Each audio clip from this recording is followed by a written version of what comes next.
there anything for like value around here that I can still? I need to go to the hedge. Over there. What is that? It's like a castle. What the fuck is that? It's the upper end area. It's really like scary there. At this level, you would die like instantly. Oh, what the fuck's that noise?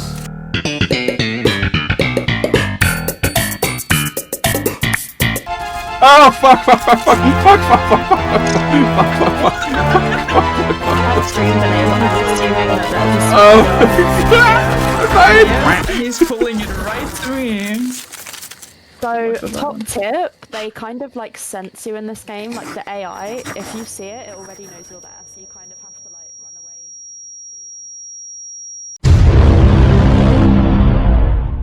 Today we're going to be taking a look at Grounded, which is a first-person multiplayer survival game. It was originally released in early access back in July 2020, however it's since been fully released back in September 2022.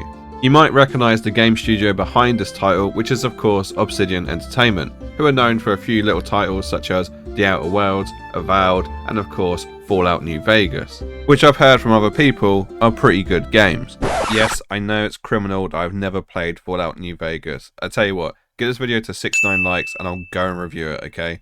Okay. So like me, you're probably curious to see what a prolific game studio who are well renowned for RPGs does with a survival game. So with the intro out of the way, let's take a deeper dive into Grounded.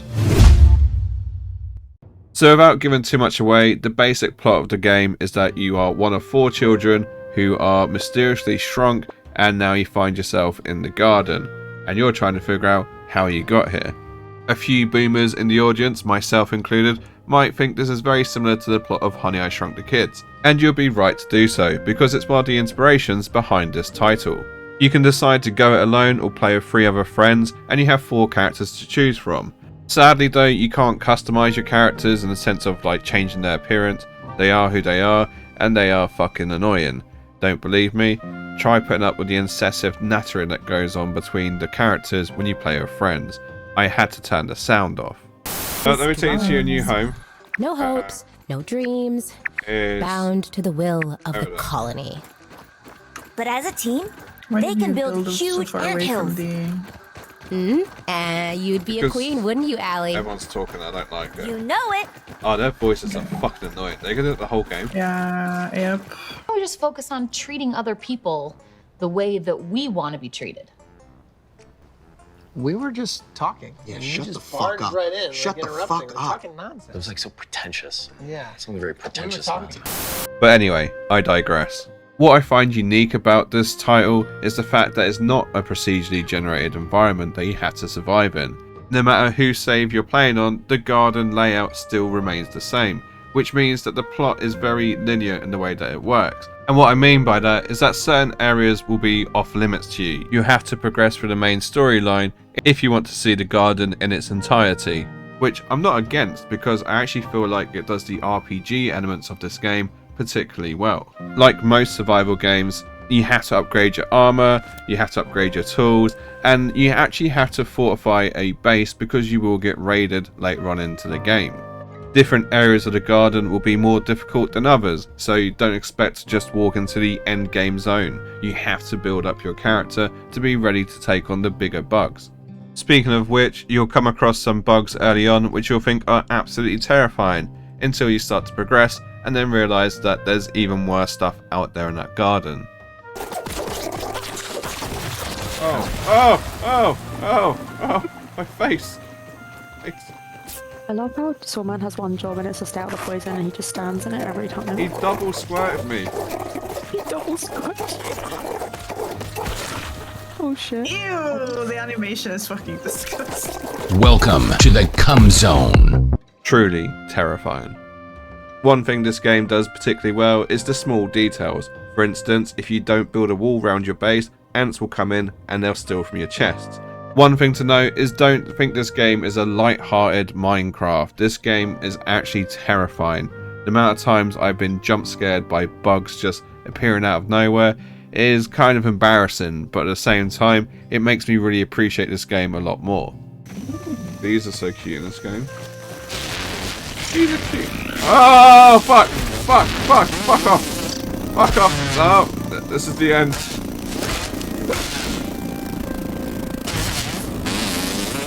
I'm gonna take my chances with the fish. Oh no! Oh, no! The team have also done a great job in building the environment, the sounds, the visuals, it all works together. As I said earlier, Obsidian are known for RPGs, so obviously they've incorporated some of those elements into this game. An example of this is the crafting system. You can craft light, medium and heavy armor. There's also different armor types which have different perks, the same with weapons, and you also have different mutations that you can unlock which will give you a unique buff. And what RPG isn't complete without the ability to improve your stats? There's also a collectible in-game currency which allows you to unlock different perks and different materials. There's tons of puzzles that you'll need to work out, and of course plenty of secrets to uncover. Give me your feathers. I've stranded myself. I'm like right next to it. I want to touch it. You can't. Why? You just can't. It's just not a thing that, like, is in the game like that. But that's simply not possible. Why isn't it possible? It's just not. Why not, you stupid bastard? Why the hell not? You should add that to your review. Why not? You're The shocking state of this game. I can't touch the crow. And if you don't find any of that appealing, what about this? You can tame yourself a pet aphid. I know, pretty amazing. You're my friend now. We're having soft tacos later. Basically, what I'm trying to get across to you, and if I haven't done that just yet, I actually really like this game. There's some really good elements to it. However, I do have some small criticisms which I'm going to talk about next. So to me, one of the biggest problems about this game is something which is kind of at the core of this game. And I apologise to anyone this offends, but quite honestly, all 4 characters you can select, I don't care for them. I actually hate them. They annoy the fuck out of me. Every time I hear them speak, I want to go get eaten by a spider. This wouldn't necessarily be a problem, but as I said earlier, they are constantly talking when you play the game, so you have to listen to their stupid conversations, and it gets kind of tedious after a while.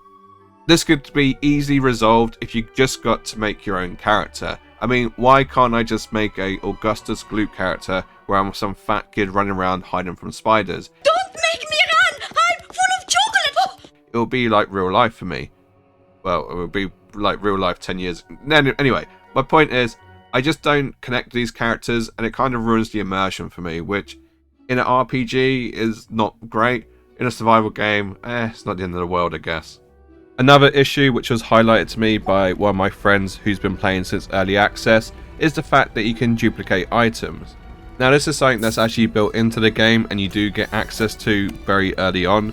In a nutshell, you can use raw science to clone items within your inventory, which isn't necessarily a horrible idea, but because you get access to it so early on, it can kind of remove the sense of achievement and grind from the game, which if you're a new player, you kind of need to have that. Otherwise, where's the sense of accomplishment? No one likes to be handed stuff straight away.